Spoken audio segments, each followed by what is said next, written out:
Hi, I'm Daniel and I'm excited to share my journey of learning English with you. Not too long ago, the idea of speaking English felt like an impossible dream. I remember those days clearly.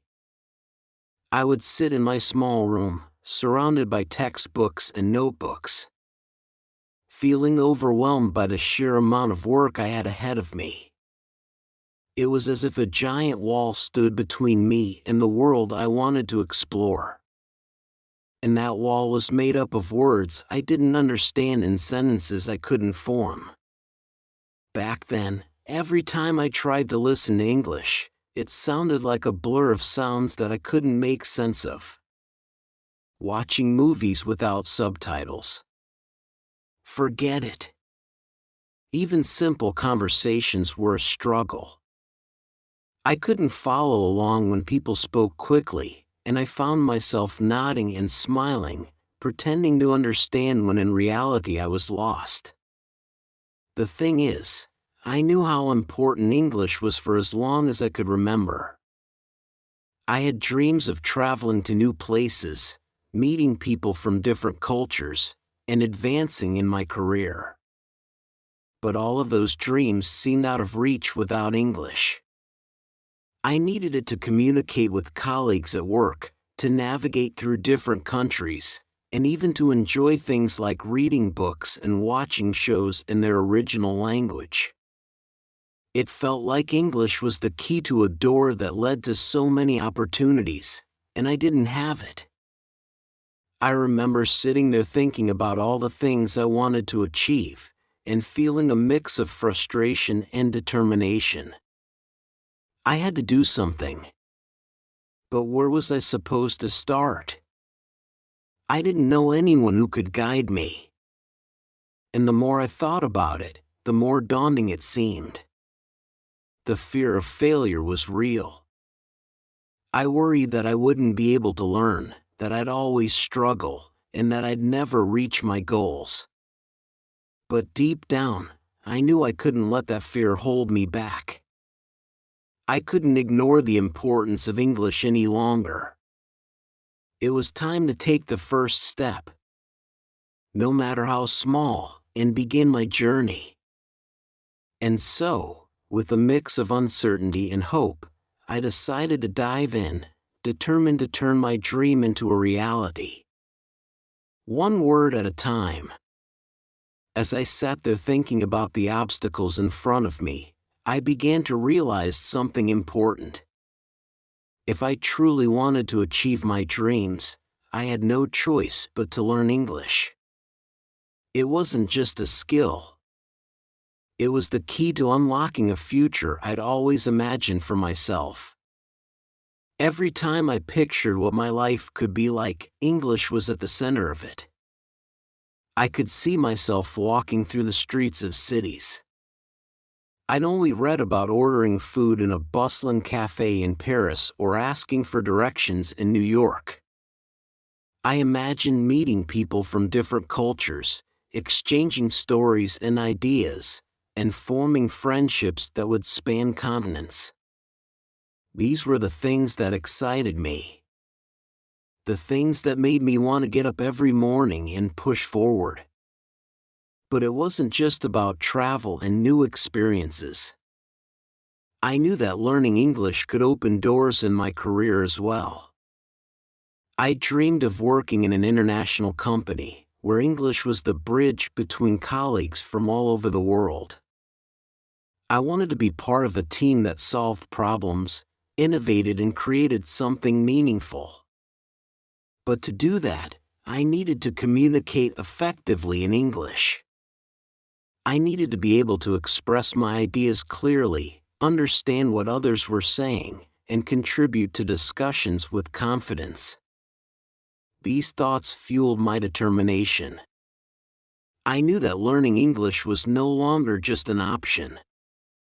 It was a necessity. It was the path to the life I wanted, and I couldn't let anything stand in my way. I needed to take action and I needed to do it now. So I made a plan. The first step was to enroll in an English class. I found a local language school that offered evening courses perfect for fitting into my schedule. The first day of class was nerve-wracking. I walked into the room feeling like a fish out of water, surrounded by other students who seemed more confident, more prepared. But I reminded myself why I was there. This was the first step on my journey, and I couldn't let fear stop me. Next, I bought a few books that were recommended by my teacher. Simple grammar guides, vocabulary books, and a couple of short novels written for beginners. I spent my evenings and weekends poring over these books, trying to absorb as much as I could. It wasn't easy. The grammar rules were confusing, the vocabulary overwhelming, and every sentence I read felt like a puzzle I couldn't quite solve. I knew I needed more exposure to the language, so I turned to the internet.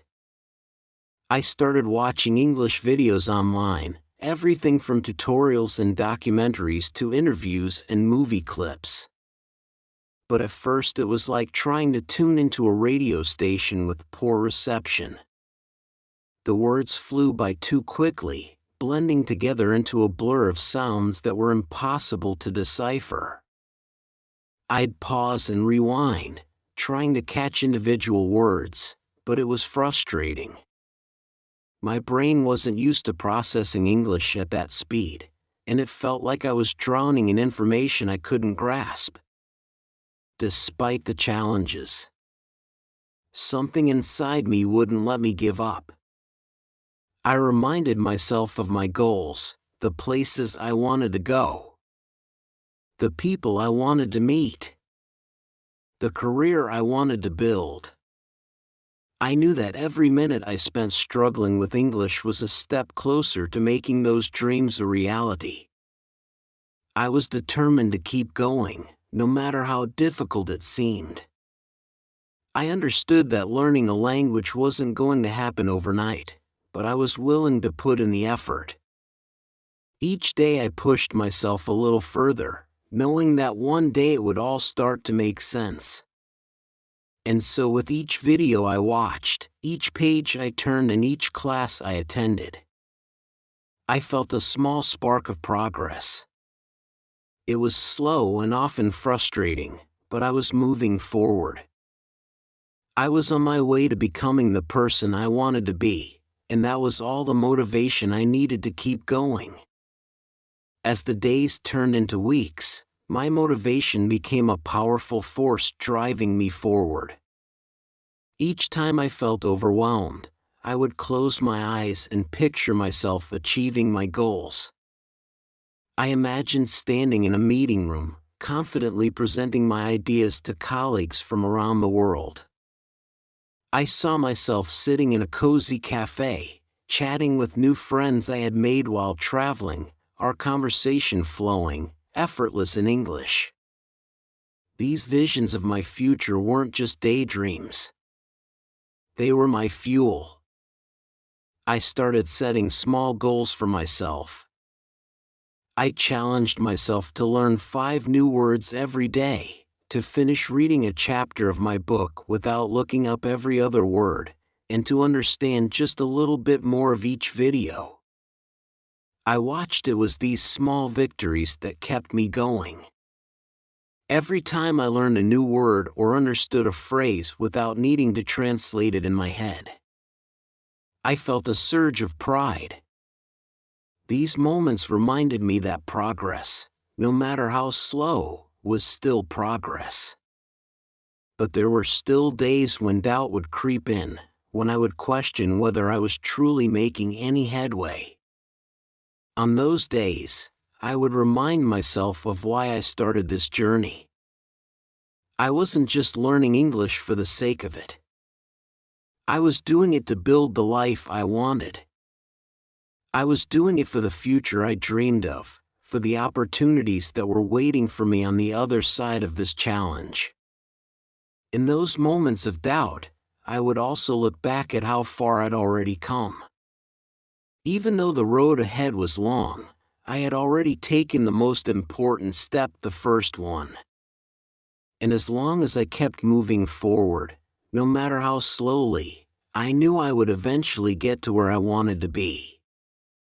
With that thought in mind, I pushed forward, more determined than ever, to conquer the language that once seemed so out of reach.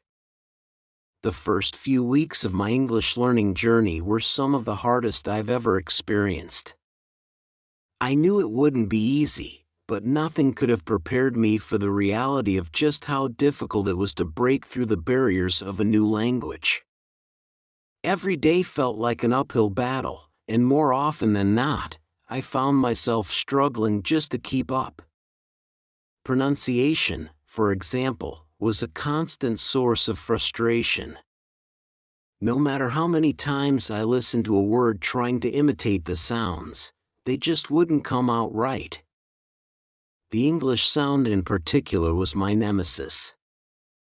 I couldn't seem to get my tongue in the right position, and when I did, it felt so unnatural that I would stumble over my words.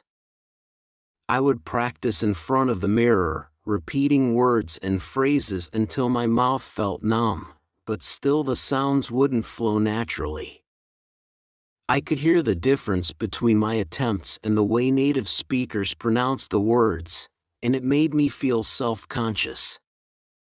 Each time I tried to speak, I was painfully aware of my mistakes, and it embarrassed me. I worried that people would judge me for my accent or misunderstand me entirely. Then there was grammar, an endless maze of rules and exceptions that seemed impossible to navigate.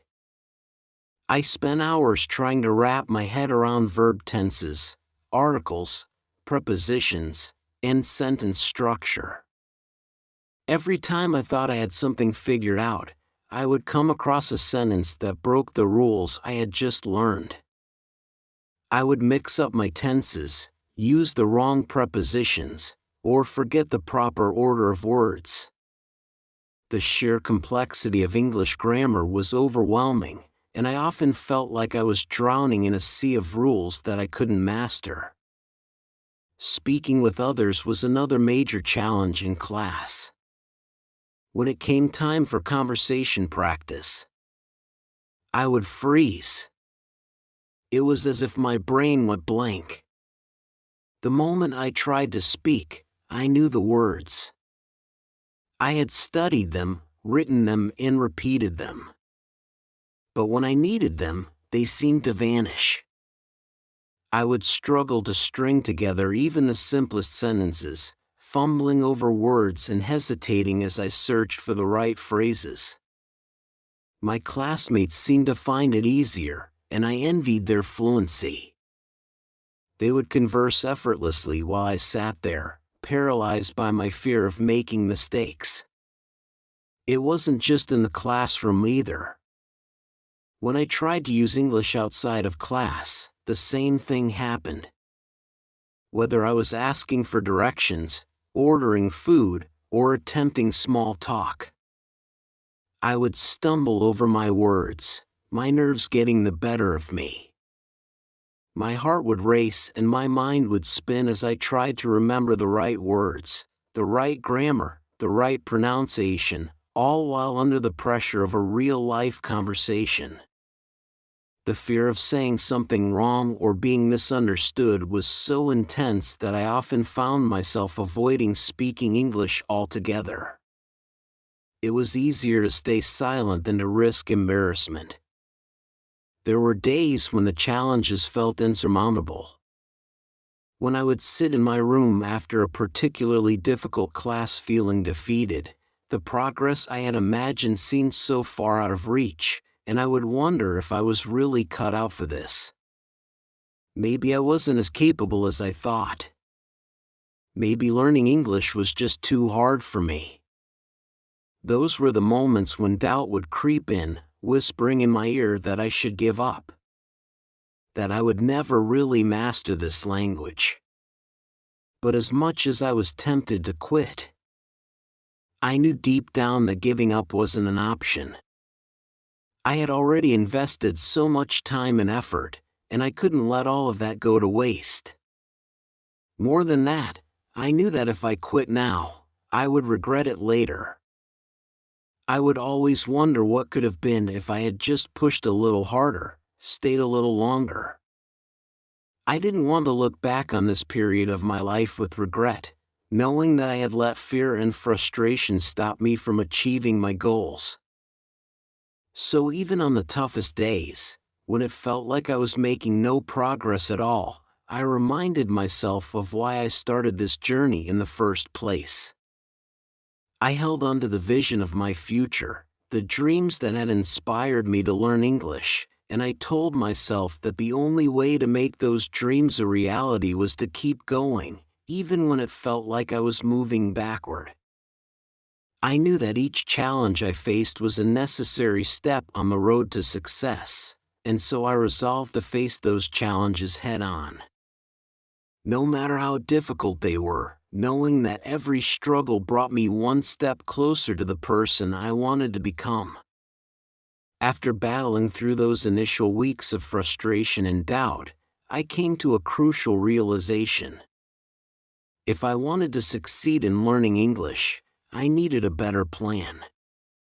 The random, unstructured approach I had been using wasn't enough. It was clear that just attending classes and hoping to absorb the language wasn't going to get me where I wanted. So even on the toughest days, when it felt like I was making no progress at all, I reminded myself of why I started this journey in the first place. I held on to the vision of my future, the dreams that had inspired me to learn English, and I told myself that the only way to make those dreams a reality was to keep going, even when it felt like I was moving backward. I knew that each challenge I faced was a necessary step on the road to success, and so I resolved to face those challenges head-on. No matter how difficult they were, knowing that every struggle brought me one step closer to the person I wanted to become. After battling through those initial weeks of frustration and doubt, I came to a crucial realization. If I wanted to succeed in learning English, I needed a better plan.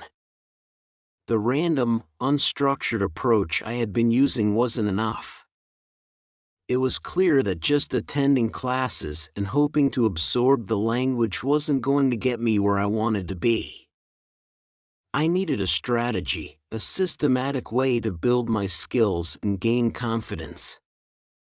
So I sat down and began to craft a plan that would work for me, one that would allow me to make steady progress, even if it was just a little bit each day.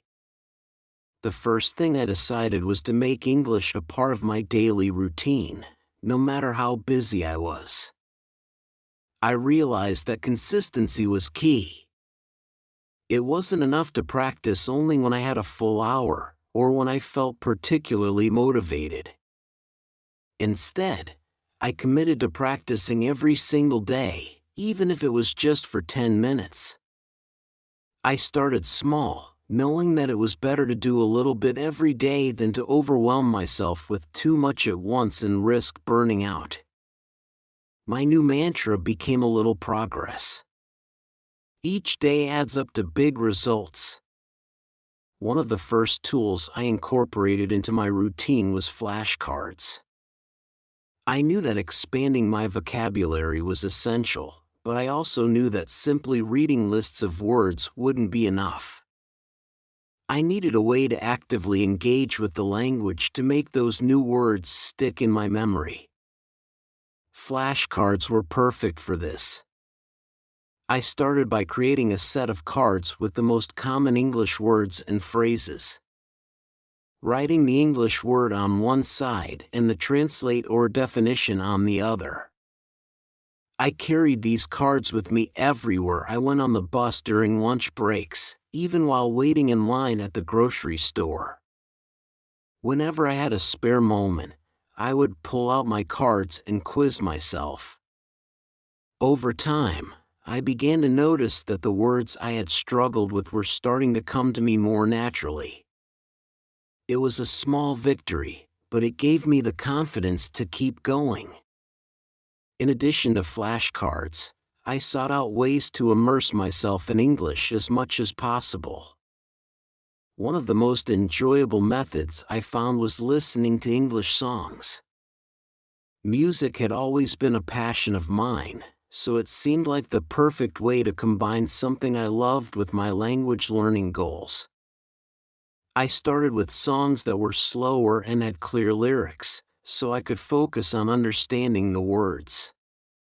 At first, I would listen to the song several times without looking at the lyrics, trying to catch as many words as I could.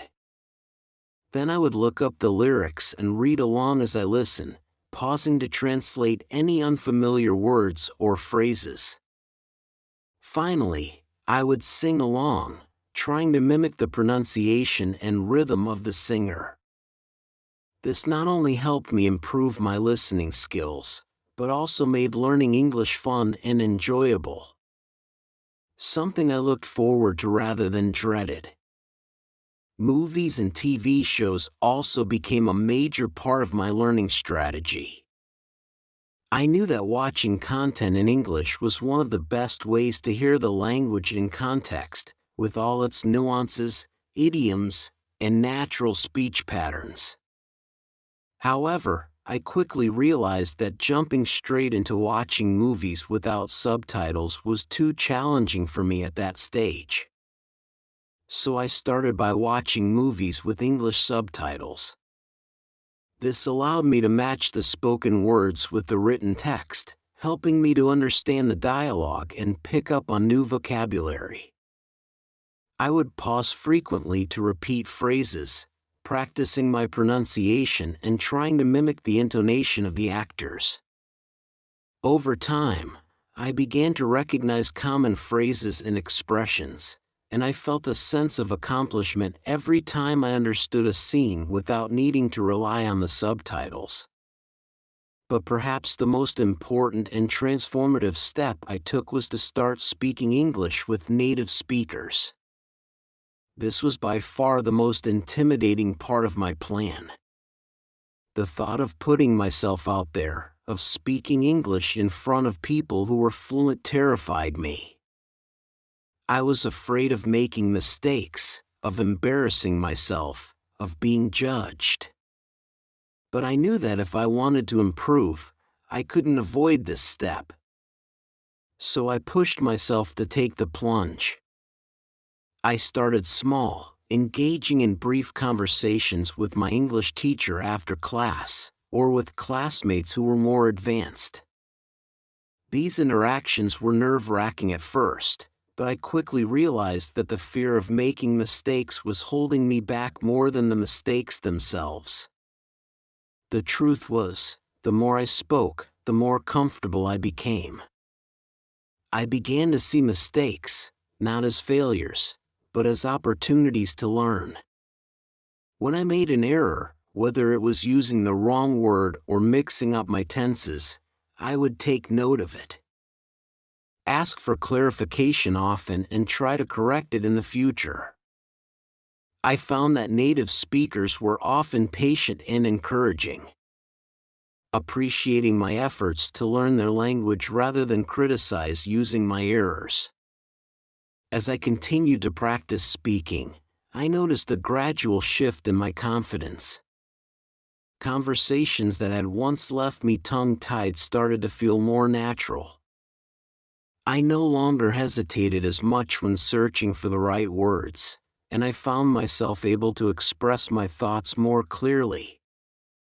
It wasn't perfect, but it was progress, and that progress motivated me to keep pushing forward in time.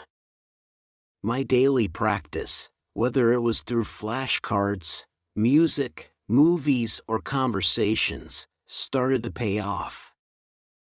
I could feel my understanding of English growing stronger, and with it, my confidence. The challenges I had faced in the beginning, pronunciation, grammar, and speaking, were still there, but they no longer felt like insurmountable obstacles. Instead, they became milestones on a journey that I was finally beginning to enjoy. The most important lesson I learned during this phase was that language learning is not about perfection. It's about persistence. Every mistake, every struggle, and every small victory was a step forward. And as long as I kept moving forward, I knew I was on the right path. My plan was working, and with each passing day, I felt more and more certain that I would reach my goals. There comes a moment in every learner's journey when all the hard work, the hours of practice, and the countless challenges suddenly converge into a single transformative experience. For me, that moment came on an ordinary afternoon in an ordinary cafe, a moment that would forever change the way I saw my progress in learning English. It was a quiet day, and I had decided to take a break from my studies and treat myself to a coffee. I found a small table in the corner of the cafe, took out a book to read, and settled in. The cafe was bustling with people, a mix of locals and tourists, and the hum of conversation filled the air. Normally, I would have tuned it out, focusing on my book or simply enjoying the ambience. But that day something was different. As I sat there sipping my coffee, I caught snippets of a conversation at the table next to mine. The voices were speaking in English, and before I realized what was happening, I found myself listening in. At first it was just a few words here and there. Nothing unusual. But then, as the conversation continued, I noticed something remarkable. I wasn't just catching isolated words or phrases. I was actually understanding what they were saying. The conversation flowed naturally, and to my surprise, I could follow along. They were talking about their plans for the weekend, discussing places they wanted to visit, and sharing stories about their travels. And I understood most of it. I couldn't believe it. It was as if a switch had flipped in my brain, and suddenly all the hours I had spent practicing and studying were coming together. I sat there pretending to read my book, but my mind was racing. I was hearing English, real English, spoken at a normal speed, and I was understanding it. The realization hit me like a wave. All the hard work was finally paying off. For the first time, I felt like I was truly engaging with the language not just as a student, but as a participant in the world around me. As I left the cafe that day, I couldn't stop smiling. I replayed the conversation in my head, marveling at how much I had understood. It was a small victory, but it felt enormous. It was the breakthrough I had been waiting for. The moment when everything started to click and I could see just how far I had come. A few days later, this newfound confidence was put to the test. I had arranged to meet a friend from another country, someone I had met through my English class. We had agreed to speak only in English as a way to practice and challenge ourselves. We met at a park, and after the usual greetings, we sat down on a bench and started talking. At first I was nervous. Despite the breakthrough at the cafe, I still doubted my ability to hold a full conversation in English without freezing up or making too many mistakes. But as we talked, something surprising happened. The conversation flowed naturally. We talked about everything: our classes, our families, our hobbies, and our plans for the future. The words came to me more easily than ever before, and even when I stumbled or made a mistake, I didn't panic. I corrected myself or sometimes just let it go and kept the conversation moving. We talked for almost 30 minutes.